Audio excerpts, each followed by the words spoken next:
بسم اللہ الرحمن الرحیم نحمده ونصلی ونسلم علی رسولہ الکریم اما بعد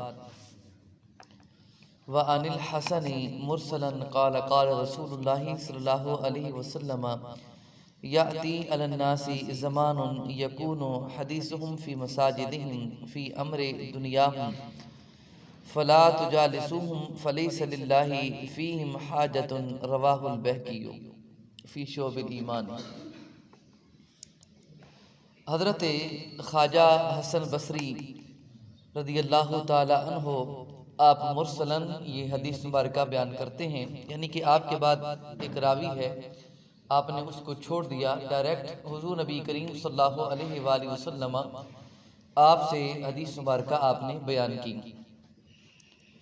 آپ بیان کرتے ہیں کہ قال رسول اللہ صلی اللہ علیہ وسلم،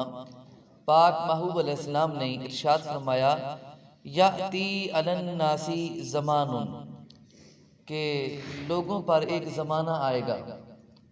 لوگوں پر ایک ایسا وقت آئے گا،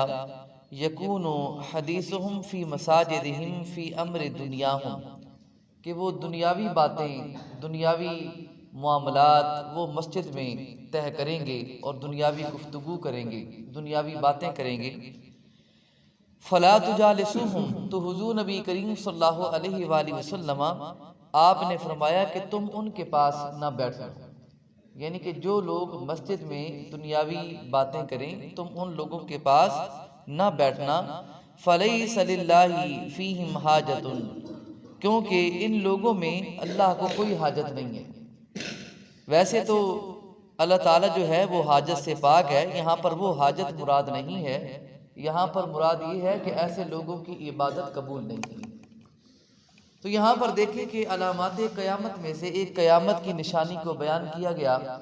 کہ قرب قیامت یہ ہوگا کہ لوگ مساجد میں دنیاوی گفتگو کریں گے، اپنے دنیاوی جتنے معاملات ہوں گے وہ مساجد میں طے کریں گے۔ تو یہاں پر اس سے بڑھ کر اور بڑی وعید یا اللہ رسول کی طرف سے جو ڈرایا گیا وہ اس سے بڑھ کر اور کیا ہو سکتا ہے کہ رسول اللہ صلی اللہ علیہ وآلہ وسلم آپ نے دو قسم کے یہاں پر حکم ارشاد فرمائے۔ پہلا حکم یہ ہے کہ رسول اللہ صلی اللہ علیہ وآلہ وسلم آپ نے فرمایا فلا تجالسوہم، ایسے لوگوں کی مجلس اختیار نہ کرنا۔ اب دیکھیں کتنی عجیب بات ہے کہ لوگ مسجد میں بیٹھے ہیں، اللہ کے گھر میں بیٹھے ہیں، لیکن اس کے باوجود رسول اللہ صلی اللہ علیہ وآلہ وسلم آپ نے ایسے لوگوں کی مجلس اختیار کرنے سے منع فرمایا۔ تو یہاں پر آپ اگر غور کریں تو بڑے بڑے شہروں میں بڑی بڑی ایسی مساجد ہیں جن کا میں نے 2 دن پہلے بھی ذکر کیا کہ وہاں پر سیر و تفریح ہوتی ہے، اور نہ جانے عجیب و غریب قسم کے جو لوگ ہیں وہاں پر مسجد میں داخل ہوتے ہیں، اور ایک مسجد کو پوری کی پوری سرگاہ بنا دیا گیا، تفریح کی جگہ بنا دیا گیا۔ تو یہ بھی علامات قیامت میں سے ایک علامت ہے کہ مساجد ہیں اللہ کے ذکر کے لیے، ہیں اللہ کی عبادات کے لیے، لیکن ان کو تفریح گاہ بنا دیا گیا، گھومنے پھرنے کی جگہ بنا دیا گیا۔ پھر صرف یہ نہیں کہ صرف مرد وہاں پر گھومنے جاتے ہیں، عورتیں بھی جاتی ہیں، اور پھر خالی عورتوں کا جانے کی بات نہیں ہے، پھر وہاں پر بے پردگی جو ہوتی ہے وہ ایک الگ معاملہ ہے، اور بے پردگی سے پھر آگے بڑھ کر جو معاملات ہیں وہ تو یہاں پر بیان بھی نہیں کر سکتا، اللہ تعالیٰ معاف فرمائے۔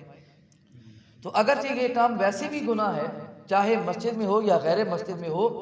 لیکن مسجد میں ہونا یہ بدرجہ اولا دگنا گناہ ہے کہ ایک تو گناہ اور پھر مسجد میں۔ اللہ تعالیٰ ہدایت نصیب فرمائے ایسے لوگوں کو، اور جو ذمہ داران ہیں اللہ تعالیٰ انہیں ہدایت دے کہ وہ اس کام پر توجہ دیں، اور مساجد کے جو حقیقی حقوق ہیں انہیں پورا کیا جائے، نہ کہ وہاں پر سیر و تفریح کا معاملہ کیا جائے۔ تو یہاں پر رسول اللہ صلی اللہ علیہ وآلہ وسلم آپ نے پہلی چیز جو بیان فرمائی وہ یہ ہے فلا تجالسوہم، ایسے لوگوں کی مجلس اختیار نہ کرنا۔ اور دوسرے نمبر پر اللہ تعالیٰ کی طرف سے ناراضگی کا اظہار بھی فرمایا، وہ کیا ہے کہ فلیس للہ فیہم حاجت۔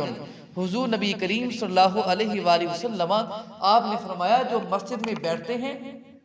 باتیں کرنے کے لیے، دنیاوی گفتگو کرنے کے لیے جو باتیں کرتے ہیں یا جو ان کے پاس بیٹھ کر ان کی مدد کرتے ہیں ایسے معاملات میں، تو یاد رکھو اللہ تعالیٰ فرماتا ہے کہ ایسے لوگوں کی مجھے کوئی ضرورت نہیں ہے۔ یعنی کہ مراد یہ ہے کہ ایسے لوگوں کی عبادات قبول نہیں کی جاتی، ان کی عبادات کی ضرورت نہیں ہے۔ تو مساجد جو ہیں یہ اللہ کا گھر ہیں۔ مسجد کا علماء کرام نے اتنا ادب لکھا ہے فقہ کی کتابوں میں کہ یہاں پر تیز قدم چلنا بھی منع ہے،